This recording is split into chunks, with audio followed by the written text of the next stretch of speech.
欢迎来到新闻频道。当您订阅频道时，演员们会很高兴。从老板变员工，赵露思签下刀割，背后藏着你不知道的10年情谊。2026年8月16日，社交平台突然被一条消息刷了屏，刀割正式成为赵露思旗下艺人。乍一看像是热闹的反转剧，细一琢磨，才发现这事不只是身份变了，而是把10年的关系一把摊开了。这条新闻最抓人的地方，不是老板变员工的噱头，而是赵露思和李伟这段从签约到反签的关系。2016年前后，赵露思还是在成都拍搞笑短视频的素人，银河酷娱把她签下来，李伟亲手带她进圈。后来传闻中的陈芊芊让她真正出圈，星汉灿烂又把她推到顶流位置，银河酷娱的收入结构也跟着她一起变了样，巅峰时期70%以上营收都来自她。这不是随便喊2句伯乐千里马就能概括的。很多人看到这里，第一反应是戏剧性太强，像电视剧里才会有的桥段。可娱乐圈最现实的一点就是，光有戏剧性还不够的，有真金白银的结果。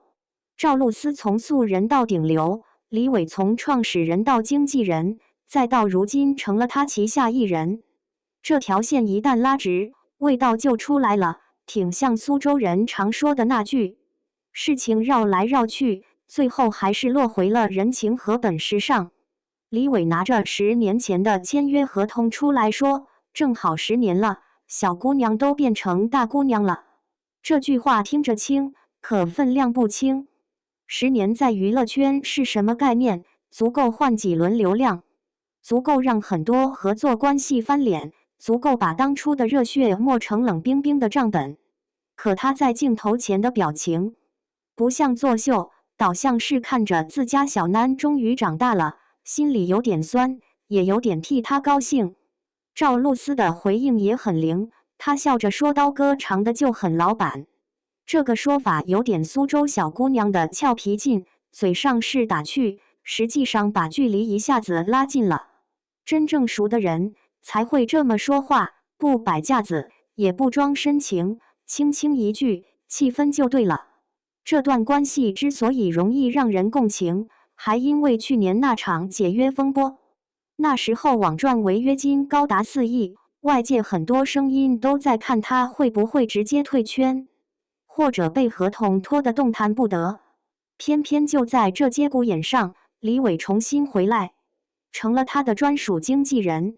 这个动作放在娱乐圈里，不是简单的帮忙，而是把自己也放进了漩涡里。很多人只会站在岸上说漂亮话，真到风口浪尖，能下场的人不多。说到底，娱乐圈最缺的，从来不是会营销的人，而是肯在关键时候兜底的人。艺人火了，团队往往围着利益转，合同、分成、资源、话语权，一层一层都写在纸面上。纸面之外的信任，才是最稀缺的。赵露思这次把李伟放到自己旗下，某种程度上就是把那份信任翻了个面，公开给了外界看。他不是只会用人，他是在告诉别人，自己记得谁在低谷时伸过手。这是让人想起娱乐圈里那些常见的翻脸剧情。人红了，开始算旧账；资源多了，开始争控制权；团队里谁说话都像打算盘，最后合作散得比夏天的蝉还快。可赵露思和李伟这组关系，偏偏不是这个路数。一个是从零把人带出来的人，一个是从零被带出来的人，最后反过来重新站到一起。这种反转不靠狗血，靠的是实打实的时间。赵露思这些年确实走得不轻松，她早期因为甜妹形象出圈，后面靠角色慢慢立住。外界对她的评价也一直有两面性，有人觉得她是运气好，也有人觉得她是踩中了流量风口。可真要细看，从传闻中的陈芊芊到星汉灿烂，她不是一夜之间飞上去的，而是一步步把观众缘和作品口碑攒出来的。一个演员能不能走长，最后还是看作品，不是看热搜上挂几天。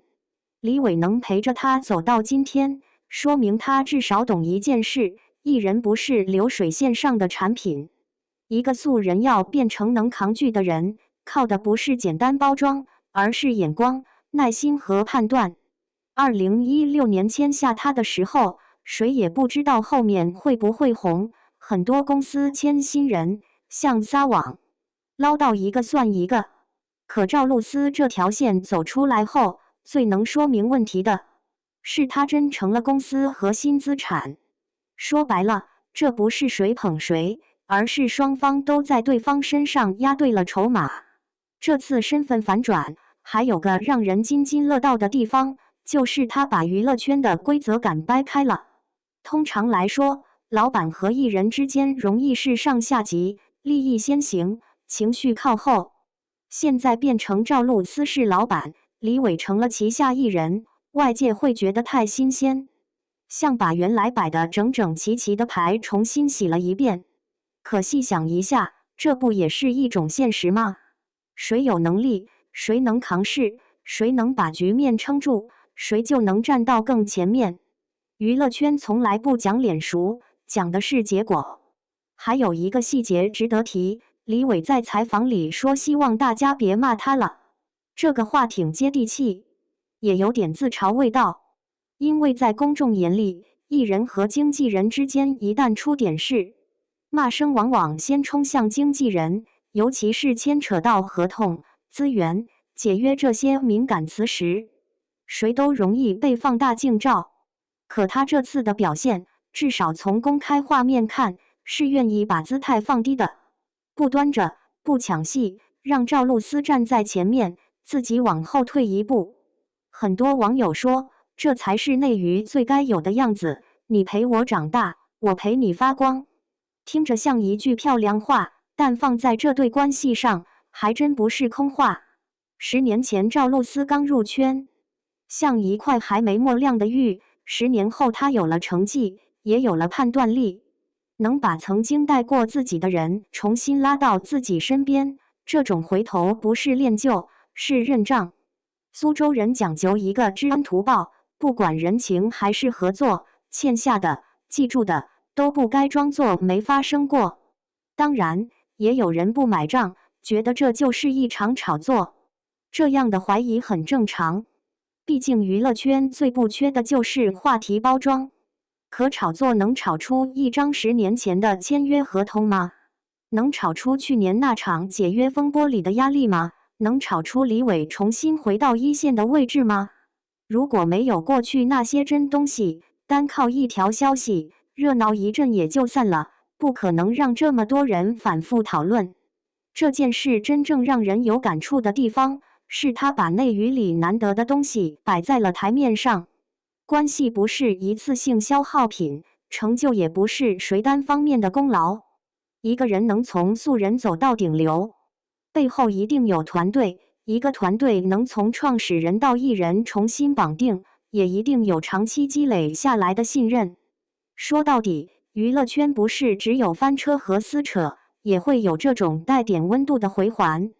只不过平时太少见了，所以一出来就容易炸锅。赵露思和李伟这次互换身份，看起来像故事反转，实际更像把10年里那些没说出口的话、没公开摆过的账、没拆开的情分，全都放在了镜头前。一个人不忘来时路，一个人也愿意低头接住这份回报。这样的关系，在今天的娱乐圈里，确实少得有点稀罕。